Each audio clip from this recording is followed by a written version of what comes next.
¿Qué tal? ¿Cómo está? Les saludo con mucho gusto este miércoles 26 de febrero. 26 de febrero, les saludo con este paisaje hermoso. A mí me encanta lo verde y este cerro, este monte que está ahí atrás, se llama o se le conoce como el Cerro del Tecolote, allá en Michoacán, cerca de Zacapu, Michoacán. Un cerro que en los años que estuvimos por allá viviendo, pues constantemente íbamos y lo subíamos, aunque no lo crea, ¿verdad? Íbamos con los jóvenes y subíamos, aún mis padres, eh, íbamos y subíamos hasta la mera punta, obviamente, y veíamos ahí todo el paisaje, todo el panorama muy hermoso. Saludos.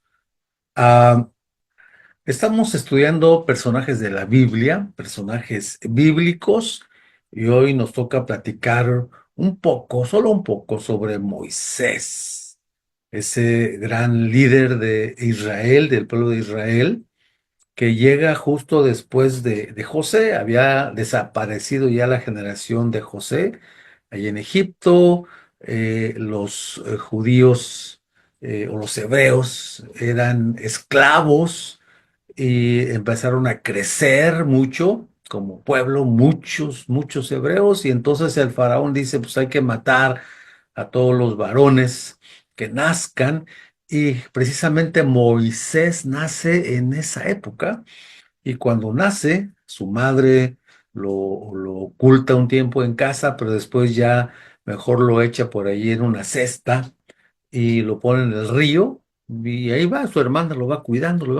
La hija del faraón, pues oye al niño llorar y lo recoge, toda la historia que quizás usted sepa, y si no, pues ahí está muy interesante en el libro de Éxodo.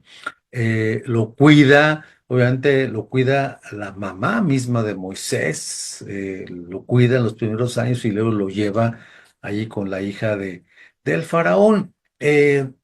En una época en que era ah, prácticamente imposible que viviera un niño hebreo, allí Moisés permanece con vida. Entonces hay cosas en nuestra vida que parecen buena suerte o casualidad, pero no es así. Es Dios quien está obrando en nuestra vida. Entonces, cuidado con esas cosas que decimos, bueno, pues la buena suerte, la casualidad, no, pues es que Dios está obrando, dirigiendo lo que quiere de nuestra vida. Después, mire, Moisés, a los 40 años, después de que fue criado, pues con las mejores escuelas, en un momento sin duda de esplendor de Egipto, él fue pues criado en las mejores escuelas de guerra, militares, etcétera, y de repente se convierte en un asesino y tiene que huir.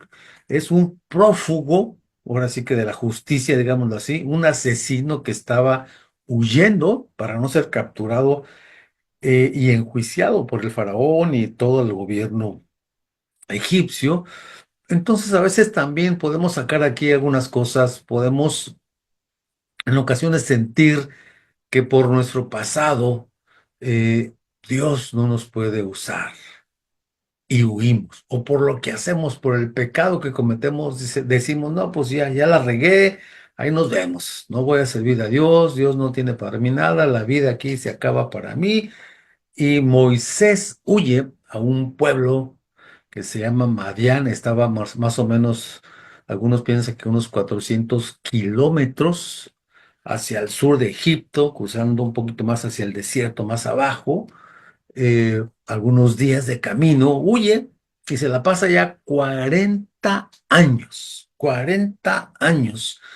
Entonces ahí conoce a su suegro, Jetro, obviamente conoce a la que era su esposa, Séfora, o fue su esposa, Séfora, tuvo dos hijos, Moisés, y se hizo pastor de ovejas, y eh, Éxodo nos dice por ahí que ya habían muerto los que querían matar a Moisés, habían pasado, comento, habían pasado 40 años ya desde el momento que había huido, tenía ahora 80 años. Y un día andaba ahí pastoreando las ovejas y va buscando una oveja y de repente por ahí empieza a, o ve cómo arde una zarza, eh, y no se consumía el fuego, no se terminaba, y Dios le habla, le dice que liberar al pueblo allá, al pueblo hebreo que estaba allá en Egipto, ¿verdad?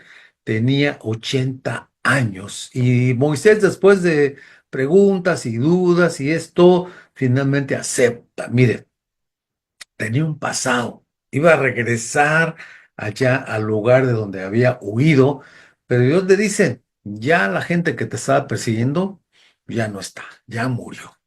Y yo quisiera aquí sacar una enseñanza también sencillita.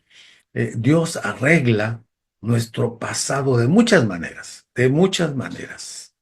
Obviamente, eh, generalmente tenemos que enfrentarlo con la ayuda de Dios, confesarlo, pedir perdón muchas veces, eh, pero a veces Él desaparece la situación, como en el caso aquí de Moisés, pero obviamente había un propósito que era que Moisés no tuviera ningún pretexto para servirle. Entonces hay cosas en las cuales a veces dices, no es que esto que hice y esto, bueno, hay que enfrentarlas, hay que obedecer a Dios, Dios se encargará de ayudarnos a enfrentarlas o de quitarlas, si es el caso que así Dios lo quiera hacer. Entonces, después viene la historia, la conoce más o menos, hay películas, hay series, etcétera.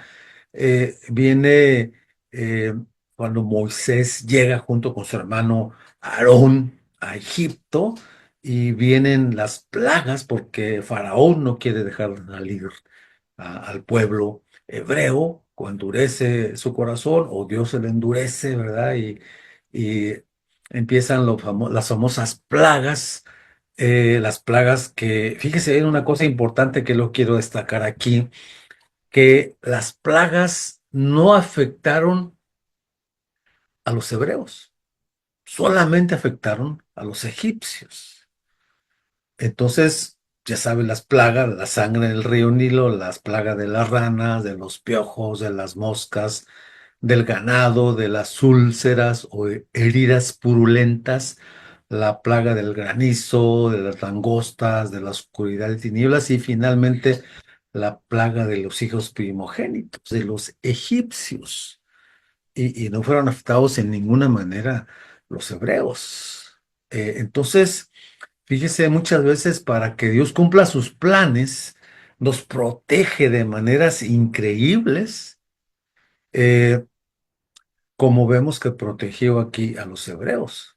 En este caso, para que fueran salvos los hijos mayores de los hebreos, tuvieron que hacer pues todo un ritual, sacrificar un cordero y la sangre poner en la puerta. Eso era un tipo de Cristo, la sangre de Cristo. Pasa el ángel exterminador y no toca las casas de los hebreos, pero sí toca las casas de los egipcios. Entonces, obviamente había un propósito aquí. Ah, las plagas ninguna toca a los hebreos, así que no se sorprenda, amigo, cuando Dios lo proteja aún de la misma muerte. Vimos en los años pasados, en la pandemia, cómo mucha gente no fue tocada en lo absoluto. Gente que creía en Dios, gente que no creía en Dios. Y estoy hablando de un momento en el cual sabemos que muchísima gente murió. Llegó un momento en que la gente, pues prácticamente caía literalmente, ¿no? Sin vida. Entonces, aún tenemos cosas que hacer. Los hebreos tenían aún que salir de Egipto, ir a adorar. Esa es otra historia que contaremos con algunas aplicaciones el próximo viernes, si Dios nos da vida. Pero a nuestra vida Dios se manifiesta así también. Situaciones en las cuales nos protege increíblemente, nos saca adelante, a veces de accidentes, a veces de enfermedades serias, fuertes, a veces de situaciones que usted conoce mejor que yo, porque usted las ha vivido, yo he vivido las mías, usted ha vivido las suyas, pero Dios nos está hablando siempre porque tenemos aún que hacer, tenemos que cumplir algo que es lo que Dios quiere que recordemos y entendamos. Hay un propósito en nuestra vida.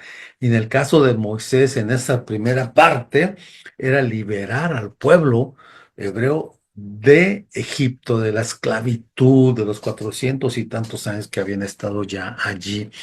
Eh, Faraón, después de que habían muerto los primogénitos, deja salir al pueblo de Israel y entonces empieza esa ceremonia que se llama la Pascua. Algún día hablaremos de esto, no es el momento tal vez para ello, pero es importante cómo una vez que sale el pueblo hebreo, los egipcios salen a perseguirlos también y los estaban alcanzando. Entonces tenían el mar rojo adelante, tenían las montañas a los lados, tenían atrás el ejército egipcio. Los hebreos estaban ahora sí que encerrados, acorralados. Y Dios le dice a Moisés, levanta la vara y se abre el mar y cruzan ese mar. Entonces, ah, finalmente, Moisés cumple esta primera parte de su misión. Tenía 80 años. La pregunta sería aquí para terminar este miércoles, eh, ¿cuántos años tenemos? 30, 40, 50, 60, 70, 80. Y dice usted o decimos a veces, no, ya estoy viejo, o apenas voy a la mitad de mi vida, o apenas tengo que empezar esto, lo otro. El punto es que tenemos una misión que cumplir. Y la pregunta concreta sería, ¿está usted cumpliendo la misión para la cual Dios le está permitiendo la vida? Es una misión que obviamente tiene que ver en dónde está usted primeramente, en su trabajo, en su familia, en la iglesia, en la comunidad. Es una misión, sí, que tenemos cada uno que cumplir en base a los talentos, a las habilidades. Y si usted tiene una relación con Dios personal, pues también hay una misión espiritual que cumplir. Pero todos estamos en diferentes áreas y tenemos que cumplir con la misión que Dios ha puesto en nuestra vida.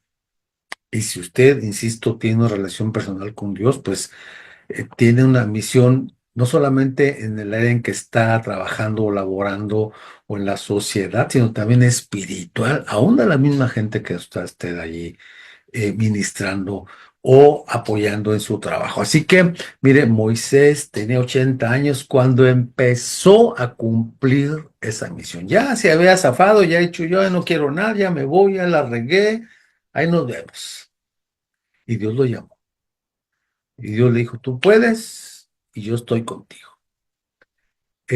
Así que esto es algo de lo que Moisés eh, vivió y podemos sacar algunas enseñanzas y estaremos platicando el próximo viernes ya ese recorrido por el desierto y cómo finalmente el pueblo de Israel o los hebreos llegan a la tierra prometida. Gracias, nos vemos Dios mediante.